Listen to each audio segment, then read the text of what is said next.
сабақ евро доллар деп аталады. Валютамен орындалатын операциялар. Яғни евро доллар дегеннің барлығы бізде ақша. Басқа мемлекеттердің валютасымен евро және доллармен танысасың және ұсақтауды үйренесің. Евро Европалық одақтың бірыңғай валютасы. Қағаз ақша мен монеталарға қара. Евроцент ақшаның ұсақ бірлігі. 1 евро 100 евроцент. Яғни бізде ақша деген болады, тиын деген болады. Тиын монетамыз, сол сияқты Европада да солай қағаз ақша мен монеталарға бөлінеді екен. Евромыз 1-2 евроценттің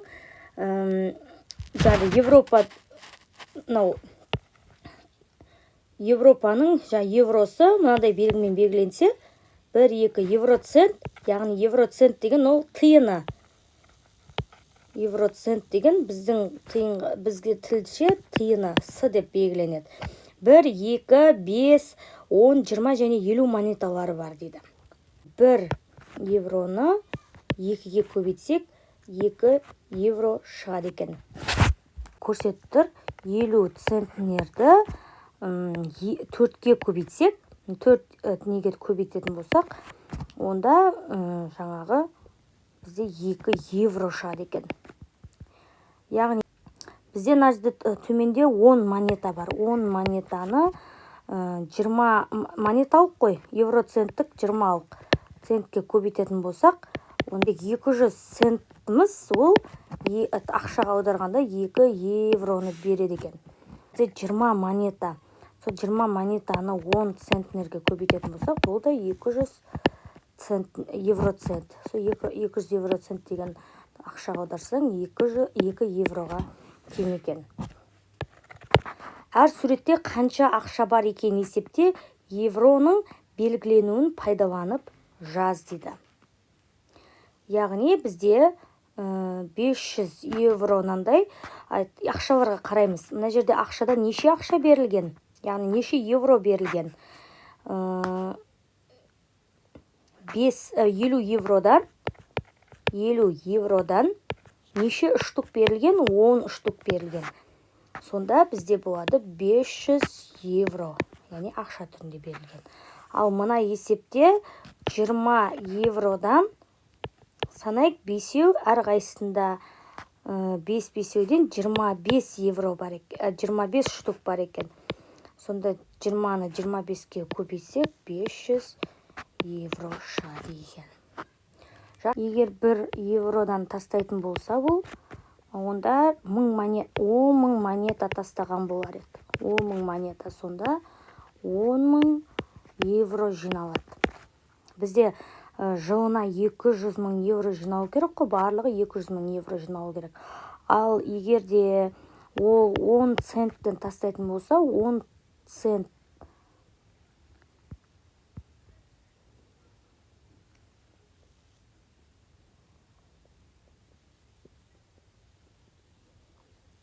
10 центтен тастайтын болса, ол 10 мың монета 10 мың адам монета тастайтын болса, 10 центтен.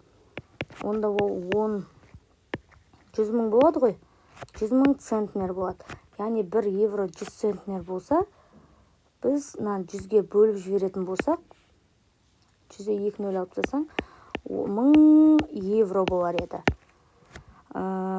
Егер 20 центнерден алатын болса, яғни 20 центнерден бізде 45 мың монета тастаған болса, онда 45-ке 2 көбейтсем 90, 20-ның нөлі, аржанда 3 нөл қосам.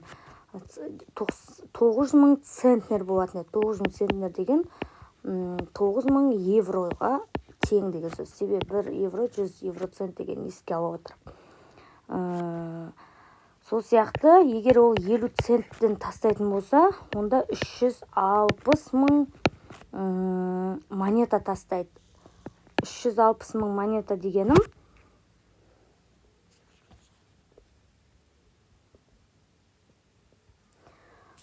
так, 36-ны 5-ке көбейтсек 180 болады да, 50-дің 1 нөлін тіркейм, жер 4 нөл тіркейм. 1, 2, 3, 4 нөл. Яғни, так, 18 миллион центнер болды. 18 миллион центнер дегенім жүзден 2 нөлді алып тастайтын болсақ, жалпы 180 мың евро болады екен. Енді осының бәрін қосайық. 1000 евро қосылған, 10.000 евро, 1000 евро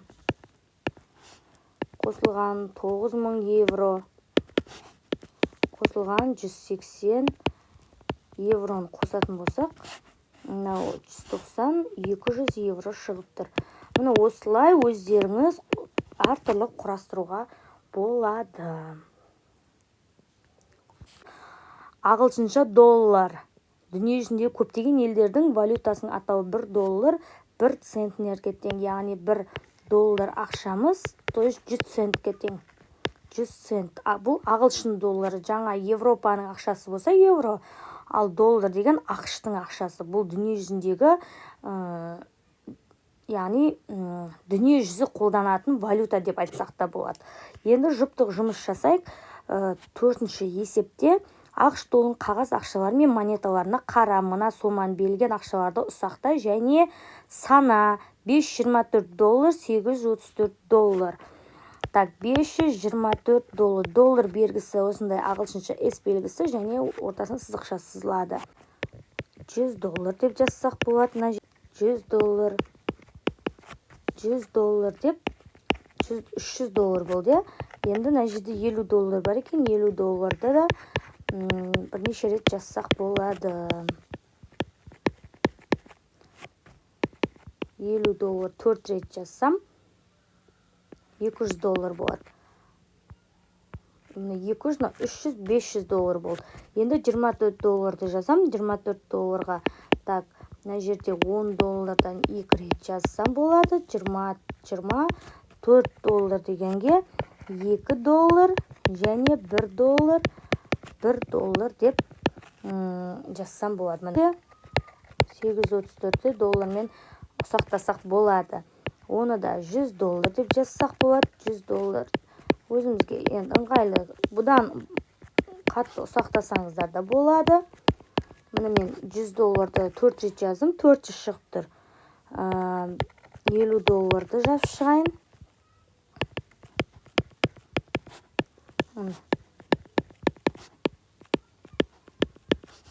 Так, 50, 200.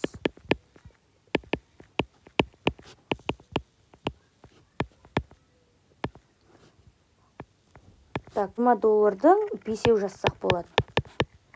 Барынша ұсақтап жатырмын мен. 20 доллар. Так, 400, 500, 600, 700, 800 болды. 834 дегенге 20 долларды бір жазамын. 10 долларды бір жазамын. 2 долларды бір жазам. 1 доллар деп жазам. Сонда 834 шықты. Мына осылай ұсақтауға. Евромен немесе доллармен берілген соманы қандай қағаз ақша немесе монеталар жинауға болатынын жаз дейді. Енді бұл жерде мен 35 жазып болған 125 долларды жазайын. 125 доллар.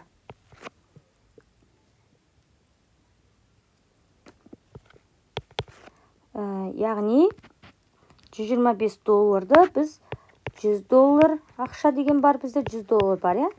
Ақша. Одан кейін 20 доллар бар. Және 5 доллар бар бізде. 1204 евро. 1204 еврода 200 евромыз бар бізде. Ақшалай. Тағы 200 евро бар. 200 евро бар тағы. Тағы 200 евро бар. Так, бізде 5 рет жазсам, сонда 1000 болады, 5 рет 6 рет жазам даже. 200 евро бар. Міне мынауың өзі 1000 евро болды. ары қарай 100 евро деп жазайын. 100 евро. 100 евро. Одан кейін жаңағыдай 2 центнер бар. То есть 2 евро майда ақшасы мына. Осылай жазсақ болады. 308 евро.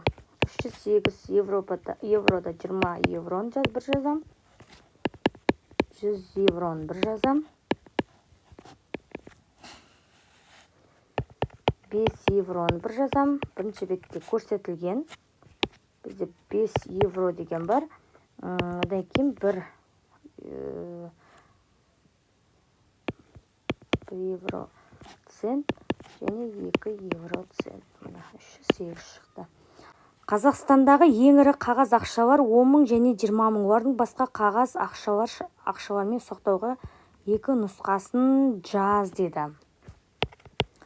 Яғни енді теңгемен бізде оңай болады. Теңгемен 5 мың теңге деген бар Қазақстанда. 2 мың теңге деген бар. Және 2 мың теңге қосамын. Және мыңды қосатын болсам, бізде 10 мың теңге шығады. 10 мың теңге шығады. Осылай сақтап жазуға болады. Так, өр басқаға. 2 нұсқадан жазуым кереккен. 10 мың теңгені тағы басқалай бізде ақша бар ғой. 5 мың теңге деген ақша бар. Және 5 мың теңге деп 2 бөле салуға болады. Ал 20 мың теңге дегенді бізде 10 мың теңге деп бөлсек болады. 5 мың теңге деп бөлсек болады. Және 5 мың теңге деп бөлсек болады. Немесе 20 мың теңгені 5 мың теңге, 5 мың теңге ұсақтау деген майдалап жатыр. Магазинге барайық десек, майда ақшамыз болмай жатыр. 2 мың теңге, 2 мың теңге деп 6 рет жазып, және 1000 теңге.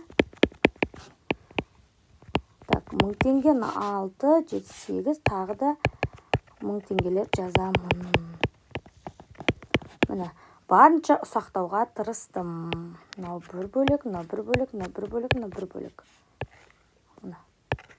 Шатаспаймыз.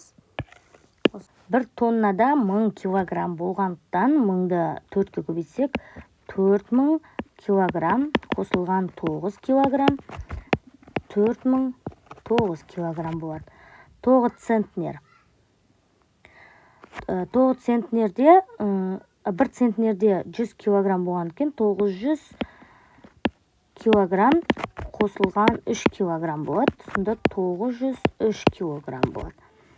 3 минут, 10 секунд, 3 минут, яғни 1 минутта 60 секунд бар. Үш жердегі алтын, демек 180 секунд қосылған 10, 190 секунд болады. 20 минут деген 20-ны 60-қа көбейтем. Қосам 15 секундта. Так, на екеуін қоссақ бізде 12, 2-0 қосамын 15, сонда 1215 секунд болады. Келесі 2 сағат. 2 сағат дегенім 1 сағатта 60 минут бар, демек 120 минутқа 40 минутты қоссам 160 минут болады. 3 сағат 25 минут, яғни 3 жердегі алтын 180 минутқа қосамын 25 минутты болады, 205 минут. Әкем алған тауарларына құны әртүрлі қағаз ақшамен төлем жасады. Артық қалғанын монеталармен қайтарып алды. Қайтаратын ақшаны монеталармен жинаудың бірнеше мүмкін болатын нұсқасын жаз дейді.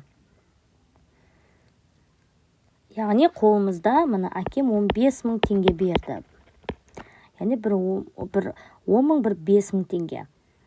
Одан 14345-ті азайтуымыз керек.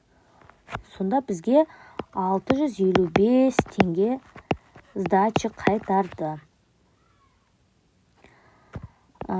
Тиындармен қайтару үшін 6555 теңге. Бізде тиын бар, 100 тиын бар, 100 тиын бар, 100 тиын бар.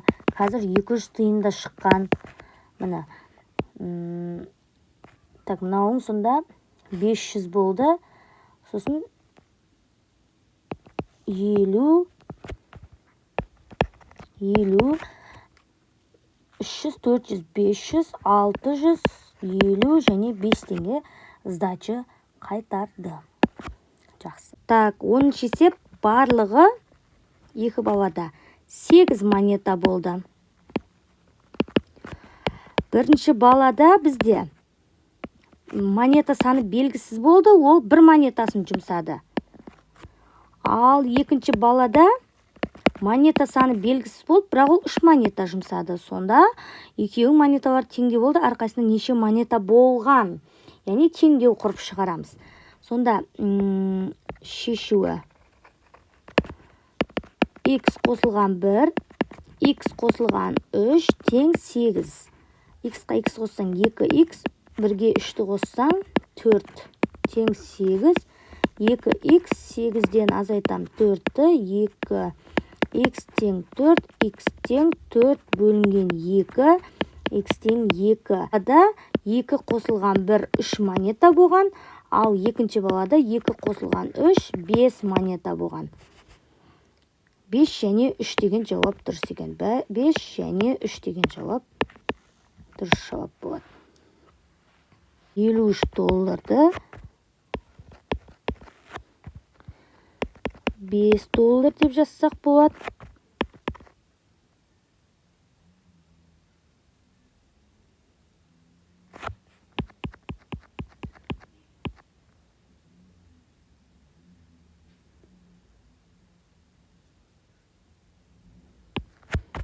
Так, 50 доллар деп жазсақ болады. Және 2 доллар. Мына қағаз ақшаны 4 бөліп тек 1 доллар. 25 доллар. 25 доллар, 20 доллар қағаз ақша. 5 доллар да қағаз ақша ғып солай жазуымызға болады. Келесі 85 доллар.